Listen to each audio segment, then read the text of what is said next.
Hi everyone, and welcome to our webinar about adapting HR in a crisis. And what a beautiful sunny day we have for it. As some of you may know, Brand Performance is a consultancy with a mission to transform HR. And we do this normally by supporting businesses through change and technology programs and through our free events and communities, one of which is myHRcareers. myHRcareers connects 17,000 aspiring and inspiring HR professionals, and although we can't physically be together right now, we are feeling more connected than ever. So instead of our physical networking party on the 22nd of April, we're bringing this forward to a 4 p.m. virtual party on the same date, which will follow our more traditional format of having two HR leaders share their story about how they've built their HR career and how we can have maximum impact as HR professionals, with a chance for you to submit your questions. And we're also going to have a really fun competition. So keep an eye on myHRcareers.com for more information. We've also had loads of members contacting us about HR questions. So anything from, BAU questions, things to do with furlough, helping with well-being. So please keep your questions coming in because we love supporting questions from our members. So I was working with two amazing HR leaders who I've got on the webinar today to prepare for our myHR party on the 22nd. And we realized that we had to address the elephant in the room, which is, of course, COVID-19. So this webinar is specifically about how HR professionals can support your business and support your people through crises like COVID-19, with the same speakers who I'll be talking to again in a few weeks' time. So our guests today are Victoria Evans, who is the VP of People Shared Services at Publicis, and they're an advertising and PR company who were founded back in the 20s, and they've got over 70,000 people. And then I have Becky Hogan, who is the HR director at Cubico Sustainable Investments. They're a really new business investing in renewable energy, which is a topic very close to my heart. And they have 250 employees, rapidly growing. So what's really interesting is these businesses are completely different, but I think that Victoria and Becky's tips are very much aligned to each other. And so I believe that today you'll find their advice really relevant, whether you're big, small, old or new. I think you're going to find their advice really relevant today. So what I've asked Victoria and Becky to do is share their 3 top tips, and it was quite hard to find just 3, for helping HR to adapt in a crisis. And as we go through, please type your questions. So in your GoToWebinar panel, you should have a questions space. Add your questions, and then we'll come to these at the end. So without further ado, I will hand over to you, Victoria. Thank you very much, Becky, and thank you to everybody for joining us this sunny morning. And just add a little bit to my intro. My background is more on the operational side of HR. I'm going to share some tips from my experience leading large-scale international HR shared services teams, deploying technology and running HR transformation programs. Later, Becky's going to talk about her experience as an HR director with some really great specific HR tips, especially around this COVID-19 crisis that we're in. We're not all going to talk about COVID-19. We have tips and suggestions from other types of crises, which is where I wanted to start as well, which is, I think, key to applying any of these tips is actually to recognize when you're in a crisis, right? And so, what is a crisis? When I'm sort of getting that thinking feeling of, I think we're reaching a crisis here, it's a time of intensity. When things are happening very rapidly, it's a time where risk is escalating. And it's usually a time where you've got to make some difficult decisions, which is where some of our tips come in. That, to me, is all characteristics of a crisis. And these tips apply to a crisis of the scale that we're in now with COVID-19, but they also apply to more, if there is such a thing, everyday crises overall. Maybe your business is taking a downturn, right, and you're all scrambling to deal with that. Maybe a key employee on your team or in your business quits, and you're left with a major skill gap. These can all be crises with that characteristics of being sudden, intense, risky, and you need to make some decisions and you need to act. And has HR support your business, your team, or your people through this? And as Becky said, also, these tips are for HR leaders, but they're also for people starting out their careers or HR associates, either managing your own crises in your own world or being part of something bigger. So hopefully there's something here to help everybody on the call get through their days these days.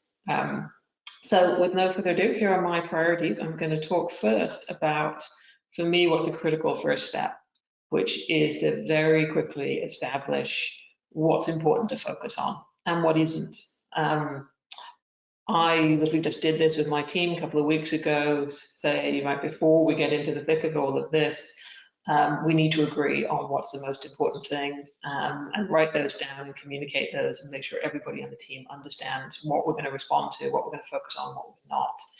And I've found setting the top priorities is actually easy, usually easier. I think if we all brought out our priority list right now, we probably all have the safety and security of our employees as number one, maybe taking care of our clients and our customers as number two, and those tend to be the easier ones. They're obvious, they're staring you in your face overall. The harder part is identifying the priorities and identifying the activities and the people actually that you're not going to focus on. That's a little bit more difficult in my experience, because you're really choosing who and what you're going to ignore, because that's typically what you have to do, is say these things over here can't take my attention right now because I need my attention over here. So it's typically an exercise of going through, who am I going to ignore? What report am I not going to send out this week? Who do I have to have a difficult conversation with to say, I can't help you right now? But that's what needs to get done to really establish yourself, to know you're focusing on the right things. And if you can, share those priorities with your stakeholders, with the people that you're working with, so that they understand. Not long ago, my team was quite overwhelmed, incredibly busy, had a number of crises going on, and it was very helpful that I was able to get on the phone with a number of our stakeholders and just say, look, the team is not going to be able to support you. Can you please, give us a little space for a week or two? And often I found, your customers, your business people are very supportive of that if they're informed up front. Right? If they detect it themselves, it doesn't go down quite so well overall. I want to give another couple of examples. I think people are actually managing priorities very well and setting them, and one that actually isn't. So I give kudos to the UK government right now and actually how they've been handling sharing the priorities that are clearly there for the NHS. That's the example we're all living through right now. Hopefully everybody on this call knows right now that unless you're very sick, unless you have an emergency, you are not a priority for the NHS. Don't go to your doctor. Don't even call 111. And I think that was a tough one. They communicated it well. Our natural instinct in the beginning was to call and reach out, hey, I've got it, or I think I've got it. And we've all been known now that we are not the priority. Right? As difficult as that may be to accept. And that's a good job, I think, of setting that for us. On the flip side, I'm helping somebody try to repatriate to the UK from overseas.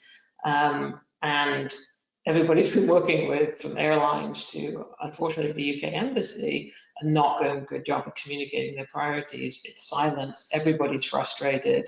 And clearly I can see what's happening is the person I'm dealing with is not a priority, but they've never communicated that. And it's a great example of the frustration you can cause and the more noise, because of course all he's doing is continuously following up and asking and sending emails and calling and basically being a pest. So two examples, I think, of doing it very well on a large scale, and I think doing it unfortunately quite poorly and seeing the results that can come from that. So set those priorities, figure out who you're going to ignore in some cases, or work that you can park for later, so that you can communicate those and focus on your top priorities. If you've done that, it sets you up for my second tip, which is being able to respond with agility. Which essentially is being able to be now responsive to what's coming at you and the work that you need to do. The nature of a crisis is typically that it's escalating. Assumptions are changing. You need to be agile in that sense of being not welcoming, but expecting change every minute overall and being ready for it.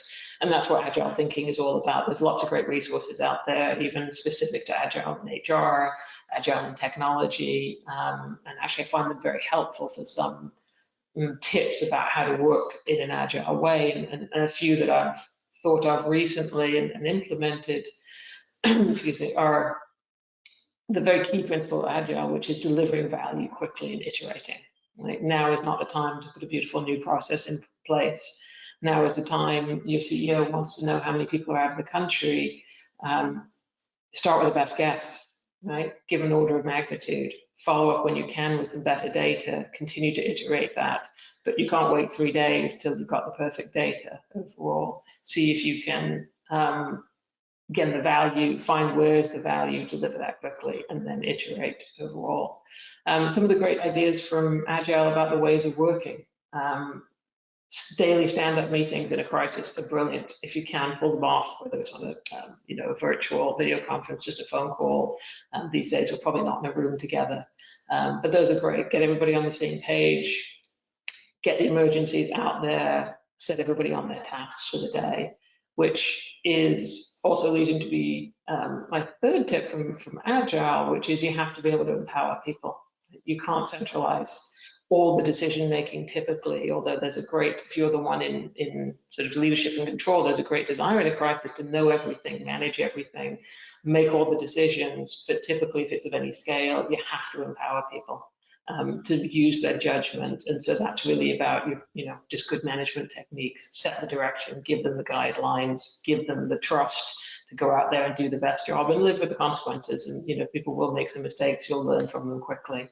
And be agile about that learning and move on. So if you can deliver value quickly, use those different ways of working in terms of, we're all doing it now in terms of working from home and different methodologies, but getting together quickly to keep that information flowing.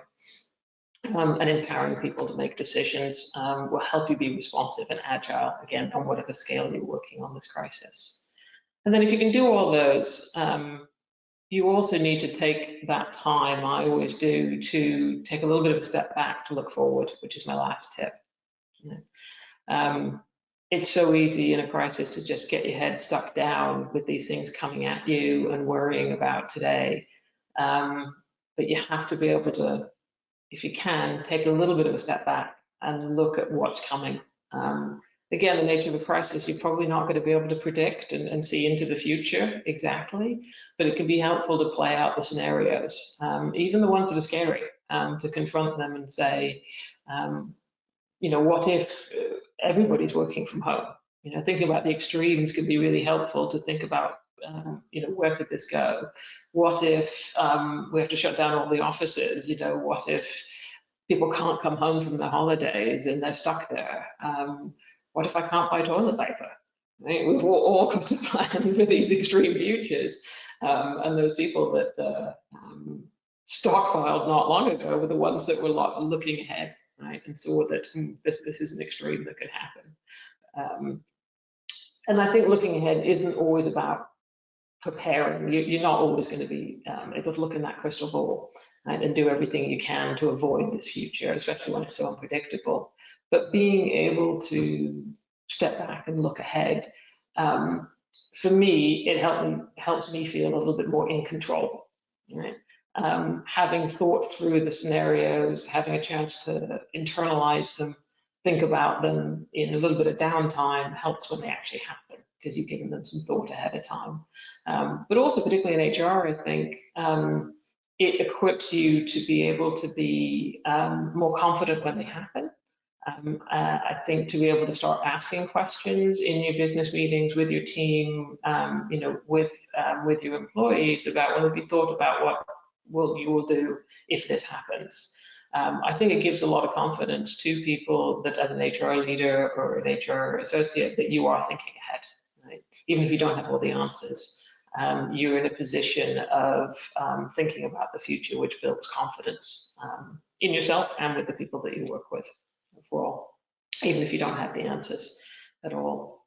So those are my 3 tips about setting and knowing your priorities, being able to respond and taking that time to take a step back and look ahead at what's coming and seeing what you can do to prepare. But even if you can't prepare, just internalize and get the conversation going. So thank you, Becky. I'm going to turn it over to Becky Hogan. Fantastic. Thank you very much, Victoria. So as Becky mentioned earlier, I'm also Becky Hogan, and I'm the HR director for a company called Cubico Sustainable Investments. So like Victoria, I'll take a brief moment just to explain a little bit more about myself and Cubico before I dive into my top 3 tips.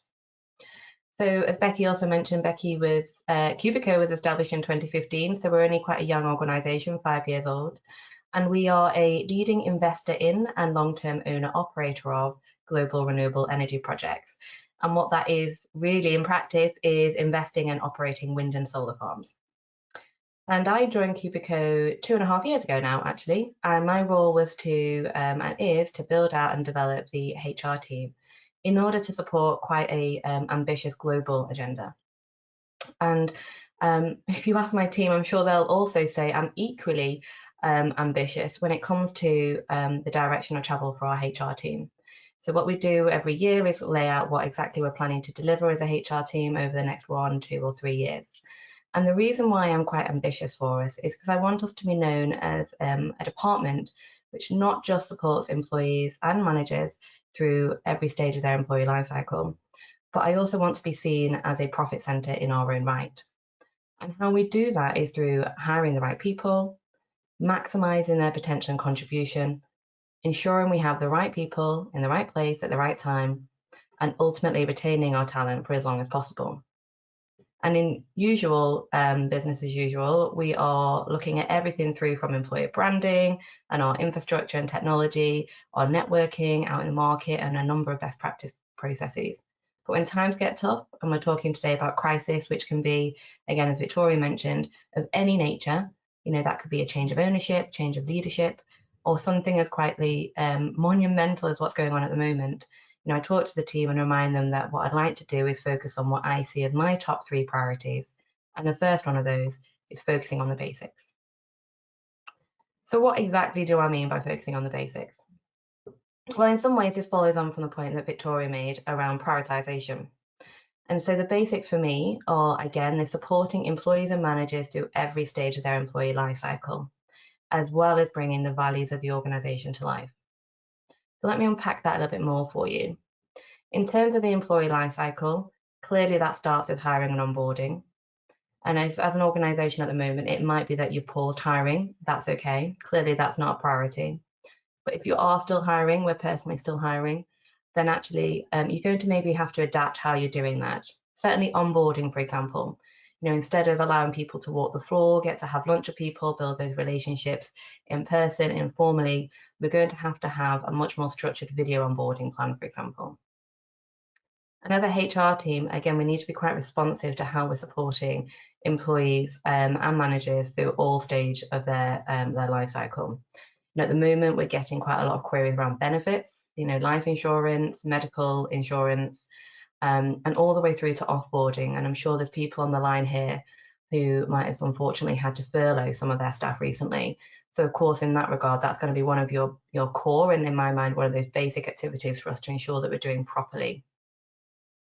An example of how we've had to adapt our style in terms of that supporting the life cycle. In Cubico, we have a payroll mailbox and we have a HR mailbox. And usually we're quite a small organization, we don't have any set internal KPIs around how quickly we should be responding to people. However, at the start of this particular crisis, we recognize that being able to respond to our employees swiftly with any of those queries around hiring or benefits, it's really important that we're seen as a HR team to be responsive and very much putting our employees first. So we decided that we want to put in a new KPI to respond to everybody within 24 hours of their email into our mailboxes. And what that's allowed us to do by setting that metric, that KPI, is allowed us to measure our delivery against that. And if we're not meeting that, then we can redirect resources or efforts in order to ensure we're meeting it. And the other part of the life cycle that I'd like to highlight is around ensuring the right conversations are taking place between employees and managers. And so while it's really important that the employees and all of your employees recognise and know that the organisation and their HR team are there and supporting them, and we will come on to corporate communications in a moment. For me, I think what's really going to make the difference for employees is ensuring that they have a line manager that understands what's going on for them right now and that they feel can very much support them. And so the question is, how can you do that as a HR team? How can you try and facilitate those conversations between employees and managers? And the way we're doing that at Cubico is that we're asking all line managers, and also being quite open in communication, again, as Victoria mentioned before, to employees, to say what we're expecting to happen in the organisation is either a check-in conversation or a refresh of goals. And clearly, you know, with everything that's going on at the moment, everybody's going to be reprioritizing, looking at that workload, understanding what needs to change in order to meet either new deadlines or new priorities. And so depending on your performance system, you might even be able to see the outputs of those goals, refreshes or check-in conversations. But what you want to do as a HR team is try and encourage those conversations to take place, so that actually you can take some confidence that employees are recognizing that their line manager is there, understands what's going on for them, and is offering that support. I also talked about values before, and I think that's also quite important for me when I talk about the basics, because what I'm really talking about in my mind is around well-being.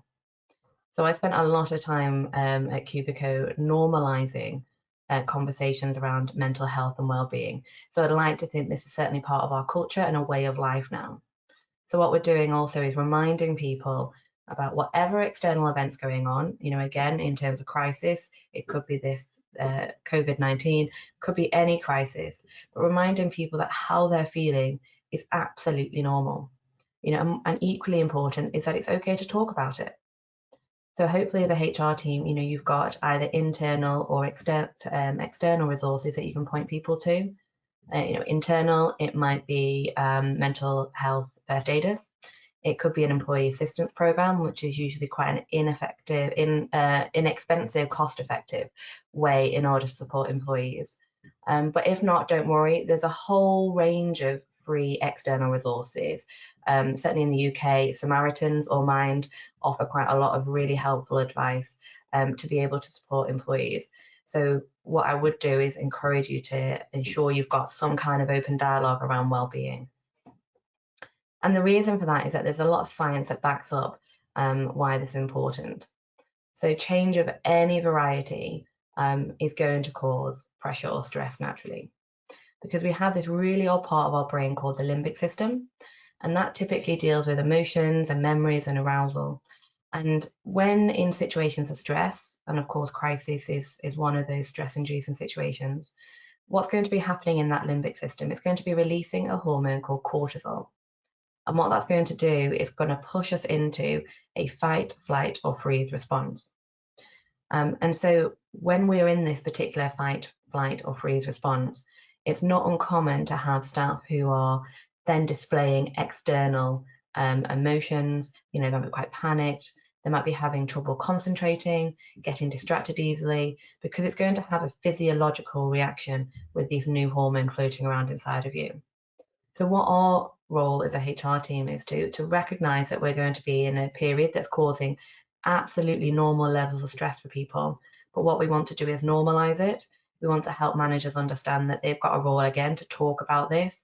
We want to have tools and resources to be able to support our employees. And we want to try and ease our employees back into well-being and ultimately back into productivity as well. So that's what I would consider as my first priorities. If I move on to my second pillar, what I would say is my second top tip is around that communication at a corporate level that I referenced before.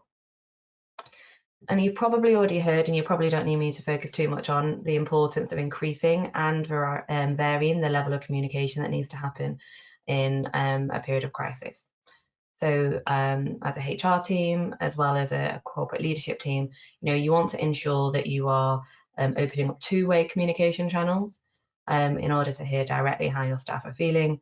You're going to want to increase that communication, and you're also going to want to vary the mediums in which you're using. And there's so much technology out there to be able to do that at the moment. But what I would say within communication, which sometimes is missed, is that, and if you've got any marketers on the line, they'll probably know that you need to communicate something 7 times actually before someone's compelled to engage with something new. So as you're increasing communication and as you're varying the methods of communication that you're deploying, what's often missed is actually allowing people to know when they're next going to hear an update from you. So I think this is just as important as the previous point. So I think it's a bit of a waste opportunity if we're not letting staff know when they can next expect an update. And again, the science sort of supports this as well, because humans are habitual by nature. So we are reassured by routine. We don't like the unexpected. So, if we're increasing communications, that might be in itself unsettling for people because they don't know why that is, or it might make them feel that actually it's a more stressful situation than maybe it is. And actually what we're trying to do is just reassure them. So what I would say is that if you're communicating how frequently you will be communicating in the future, that in itself is going to be settling. So if you take, for example, the current situation and myself with the Cubico team, what we've decided is that we want to have some form of update to our staff every week, as well as some form of gamification, global engagement activity every week as well. So the first thing we did is decide that's what's going to do, and then we went out and we told our staff that's when they can expect an update from us. And that building that new routine allows people to settle back in and expect when they're going to hear the next update. So that's one of my 2 tips in communication. The other one I'd like to draw out through the lens of communication is communicating as a HR team within ourselves.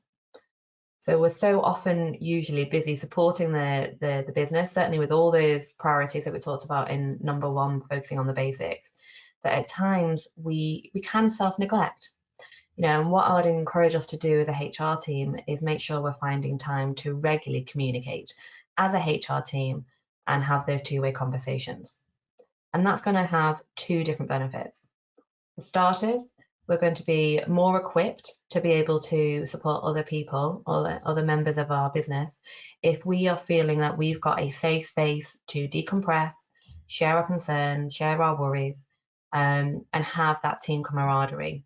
So by being able to prioritize communication as a HR team, we are going to be able to do a better job for the business in itself. The second one is actually as a HR team, if you're having those 2-way communication channels, we're typically very often the first to hear what's going on the front line. We're going to be talking to employees and managers all over the business. So any particular feedback that we need to pivot and change direction, respond with agility, that again, Victoria referenced before, we're typically going to be finding that out. So as a HR team, we need to find ways to be able to capture that feedback and be able to share that back into the business again. So those are a couple of points that I would focus on within communication. If I move then on to my 3rd top tip, and this would be to reframe our thinking as we look at any situation or change. And the reason for this is that I am trying to find the benefit in it. So this by no means underestimates the gravity of the situation or denounces at times the extraordinary measures taken by employees or companies. If they're furloughing staff, our government have taken extraordinary measures recently. But I genuinely believe in every situation there has to be a silver lining. It might sound like a fluffy HR type comment to make, but research does show that positive thinking can actually create genuinely real life value for you. There's correlations in loads of studies around positive thinking and better creativity, for example, innovation, performance, healthy relationships, and even physical health outcomes. Conversely, again, there's studies that show negative emotions can narrow our mind, our focus, can make us much more short-sighted, and not always for the better outcome. So what does this mean in practice? If we take, for example, the recent coronavirus, clearly it has ripped through the aviation industry and hospitality sectors amongst others. But if we look at the retail sector, supermarkets specifically, we talk about stockpiling and toilet paper. The supermarkets have hired, I think it's something like 30,000 additional people recently. They've been publicly awarding additional bonuses for staff. From a clean energy perspective, of course, of which I'm certainly an advocate of, we have got less planes in the skies. We've got pollution that's dropping, canalways that are becoming clearer. And I don't know about you, but that surge of goodwill stories globally regarding acts of kindness, and that recognition for our NHS as well. That's been incredibly heartwarming, incredibly positive. So although it's absolutely a challenge for most of us, there is some benefit, there is some opportunity for others. So if I think about, my role leading the HR team, I think it's very much to remain positive to the best of my abilities.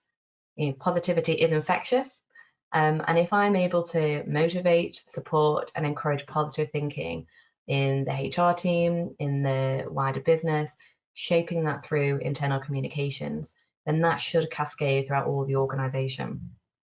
And if we come back to HR's original goal of wanting people engaged, motivated, and enabled to do a good job, then if we're focusing on the basics, we're supporting employee well-being, we're communicating effectively, and we're focusing on the positives or the benefits of any change, then I think we can genuinely hold our heads high as a HR team and say we've done a very good job of supporting business through a crisis.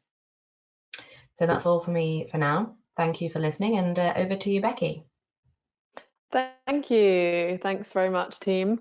10:30 on the dot. Very good. I gave these two ladies the mission to try not to speak for too long. So that was really, really good. A good summary of everything that you've been up to over the last few weeks. So I've got some really nice questions here. One of them is very eloquent, so I will read out the first one. This is for Victoria. It says, these are some really great tips and brilliantly elaborated and contextualized. We've seen a number of businesses react to this crisis, and we've seen a number of businesses respond. My question to you is, how early did you and the team recognize the need to either plan the response, i.e. if a pandemic policy is not in place, or execute it? So how early did you and the team recognize the need to plan and execute? I would say we recognized a need for change quite early on. And the team I'm referring to is the team that handles international moves and mobility. And so it was quite clear to that team when we started seeing borders closing, travel restricted, that was going to have an impact on what we were doing. So I think, recognizing something was coming was quite early on. But I think to the point of that well-crafted question there, I think it probably took a good week before I would say we had a good response in place where we could, and I think using all those tips, because the immediate response would have been very tactical. I think being able to just wait it out a day or two to sort of catch a little bit of where's this trend going? Where do we think we're going to be? Is this something that we're going to resolve a week from now? Is this a couple of weeks? And this was happening daily. No, this is actually something that we're going to still be dealing with 3 months, 6 months, even a year from now. And that shaped our response overall. So I would say early recognized change, I would give us a sort of medium-high score in terms of actually having a plan in place to address. And obviously that plan's being iterated every day. But I think what I noticed as well with the team is that curve over 2 or 3 days of thinking, oh my God, to checking in after a couple of days and thinking they've recognized a new normal.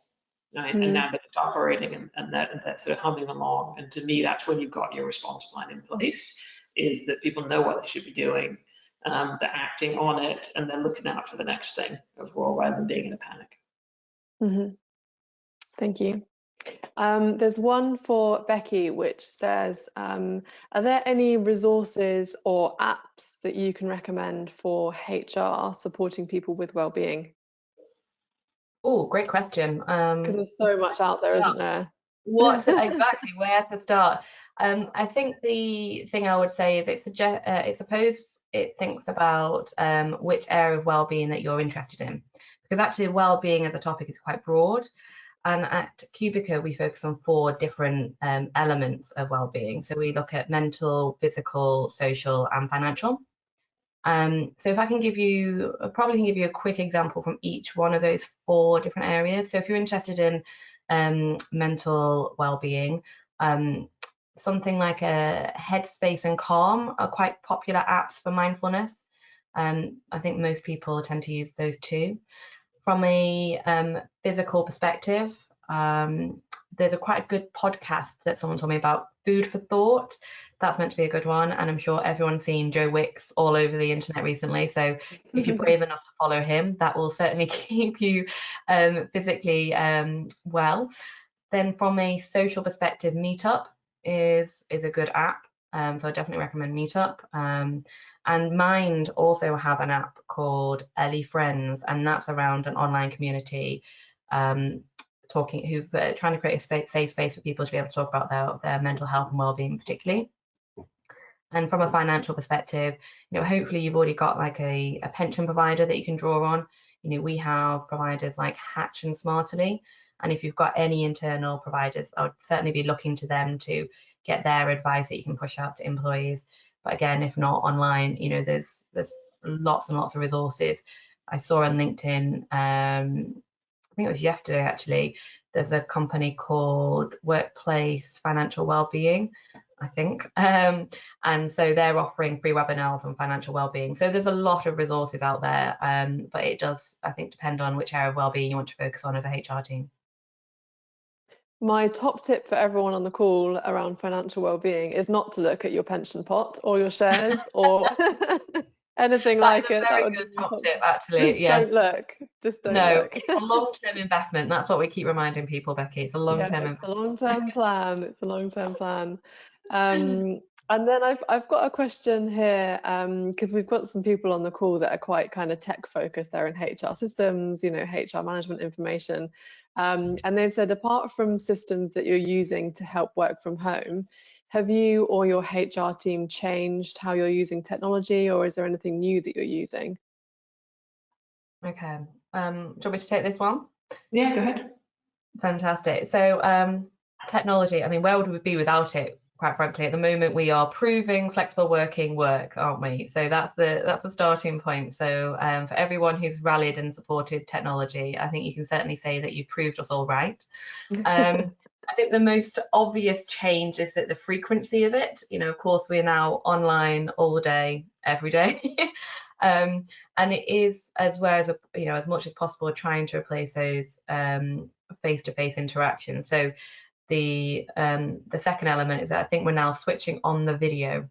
I think before that it might have been more the exception rather than the norm, but now we are encouraging, and I would continue to encourage everyone to turn on the video. No one likes looking at themselves in that little square box on the right hand side of the screen.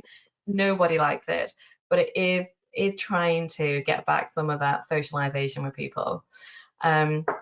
If I think specifically about how we've used it differently in Cubico, the thing that I would say is that actually the HR team, we're changing what's being broadcast through it. So I mentioned before those weekly engagement initiatives. If I think about, we're still using probably the same level of technology. We're still using, whether it be Skype or Microsoft Teams or Webinar or Zoom. But instead of just having those formal meetings, we are having virtual happy hours on there. We've got one of our Brazilian colleagues later on today running a virtual aerobic session. We've also branched out. Actually, we've created a company Spotify playlist, and that's doing the rounds with our favorite songs on there. We are looking online to find websites that allow us to create company crosswords, so that again global colleagues can partake in those kind of initiatives. And we're looking again at opening up that technology to use it for colleagues again to help people with a virtual cooking class. So I think for me, it's broadening out the use of the technology, it's increasing its use, it's switching on the video, and it is thinking creatively about actually what are the activities that you can deploy through the technology, because it's all there, and I think unless by exception it's working, as we're proving today. I'd also throw in a couple other points on technology. One thing that's become clear in this recent crisis, and it usually does, which is that data is king. Right? Having good, clean, accessible data. So if you're lucky enough to have invested in great HR systems and you've got those reports ready to go, give yourself a pat on the back. whoever sold that business case and all the people that implemented it. Now's a good time to call up your HR technology people in your organization and thank them profusely, especially the ones that forced you to do some of the more irritating things in terms of keeping your data clean and reportable.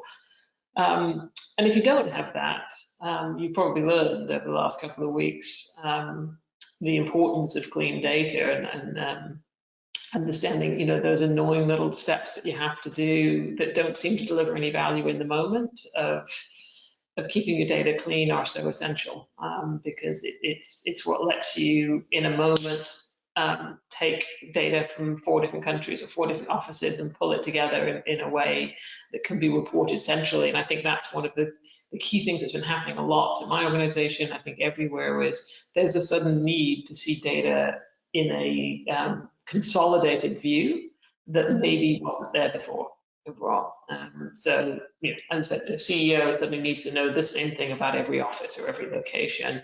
Nobody perhaps has ever pulled that report together before. It's probably in a number of different formats, which brings me to the second point, which is I think we've all discovered who are the Excel gurus on our teams and in our organization. I think that's another group of people you want to give a pat on the back to, a raise, ring fence them, buy them a cup of coffee, virtual cup of coffee, because they are essential. And it's also it's fascinating who those people are sometimes. And it's not necessarily the people that you expect, but you suddenly realize that you've got skill sets on the team of people who have actually learned skills to do their own job that are incredibly helpful to everybody else. And so I think it's another example of can you tap into this versatility of your team to have people do different ways of working. Maybe somebody who just has great Excel skills can pitch in and help out somebody else who needs that, very urgently overall. But yeah, your Excel gurus and your HR technology people are your best friends right now. Yeah, agreed.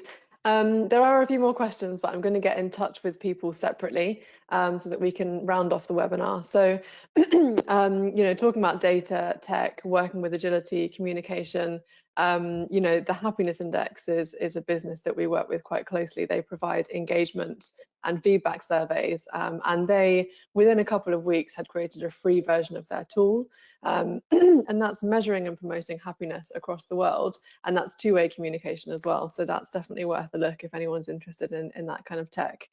So I'm going to draw to a close. I really hope you've enjoyed our webinar as much as I have, and hopefully you've got some food for thought about how to adapt HR in a crisis. You can hear more from Victoria and Becky at our myHR party online on the 22nd of April at 4 p.m. And you can register and enter our competition on either the Varan or the myHRcareers website. Finally, really, in these times of crisis, I urge you to stay connected, keep your cameras on, keep calling people, and remember that we are here. So our team of consultants are actually HR people, so they've come from HR roles, they're qualified in HR, and so we can help with any of your HR queries, whether it's something small, something big, optimizing processes, workforce planning, reorganization, whatever it is that you need. We've always worked virtually, with clients in the UK and globally. So if you're stuck, if you're stressed, if you just need an extra pair of hands, we are here. And we love talking about all things HR. So please do pick up the phone anytime. Thank you, and hopefully we'll see you soon on another webinar. Thank you so much, Victoria, and thank you, Becky.